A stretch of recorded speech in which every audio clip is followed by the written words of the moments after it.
I just watched a discussion between Joe Rogan and Douglas Murray about people abandoning religion, but still having this religious instinct. So they have to replace religion with some religion substitute. And Rogan and Murray talk about wokeism as a kind of cult and the new atheism as a kind of religion substitute. I'll probably make another video going through that part of the discussion because it's one of the topics I'm really interested in, but haven't talked about much on my channel.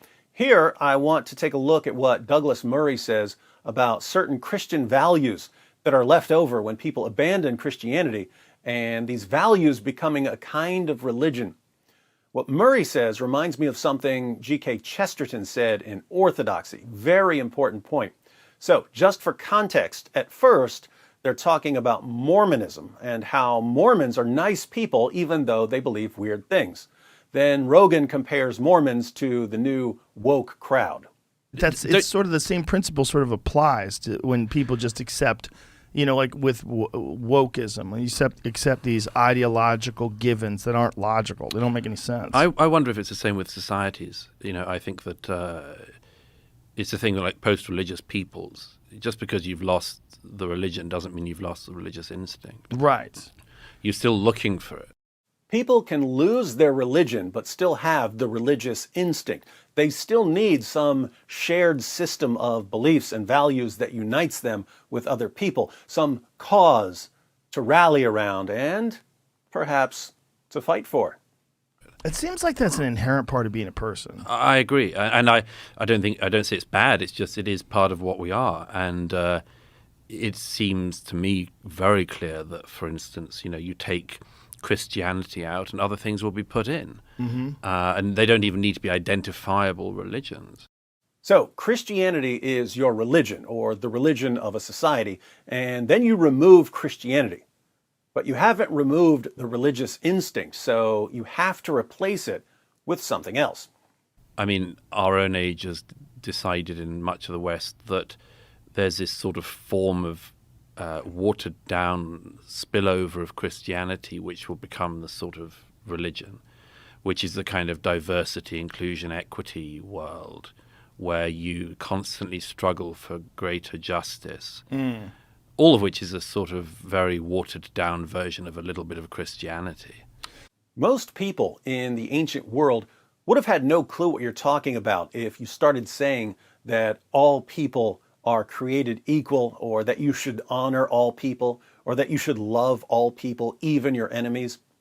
It would have been absurd to them to think that people in our time should care about what's happening to Uyghurs in China or Christians and Hindus in Pakistan. Christianity came along and injected certain ideas into society. The idea that all people are created in the image of God, that God loved people so much that he entered creation and was crucified for them, and so on. And certain virtues follow from those ideas. It's wrong to treat human beings in certain ways, even if they're your enemies, even if they have nothing to do with you. If one person is oppressing another or violating the rights of another, or if one group is oppressing another, something is out of balance in the world, and it needs to be corrected. In a society where people are united in their belief in Christianity, Christianity is what holds these ideas together. What happens when the society rejects Christianity? Well, it doesn't necessarily reject the values or the virtues. Instead, the values or the virtues can become a new kind of religion.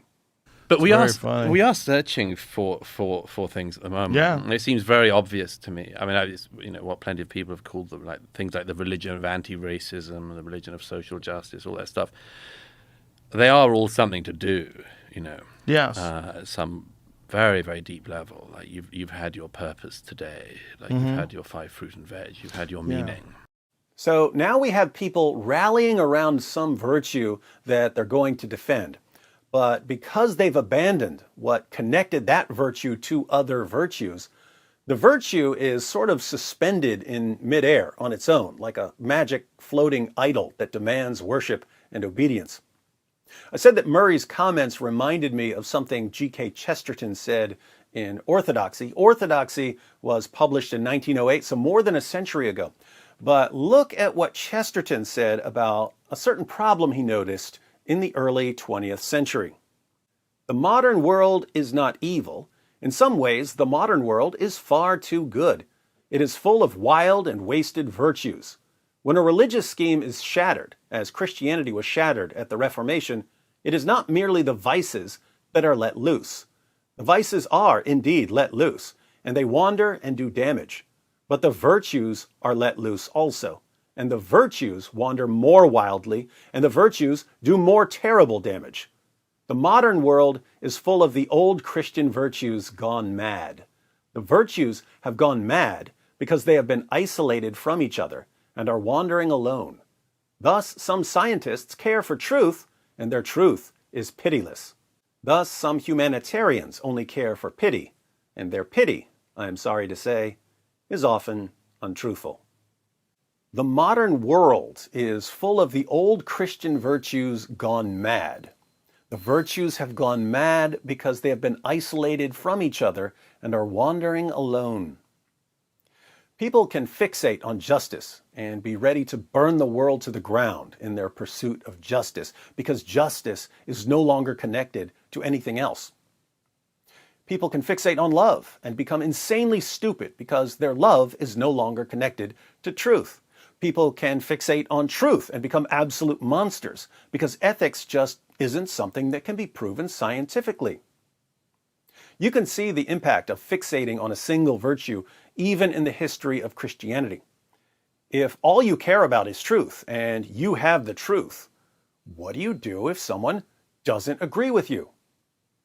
Well, since loving your enemies and honoring all people have been swept under the rug of your life's mission, you might start slaughtering heretics in the name of God. People did that after being commanded to love their enemies and to honor all people. Imagine what they'll do once they've completely abandoned the fabric that ties the virtues together, and there's actually nothing left in their ideology or their conscience that connects truth to love, or love to justice, or justice to truth.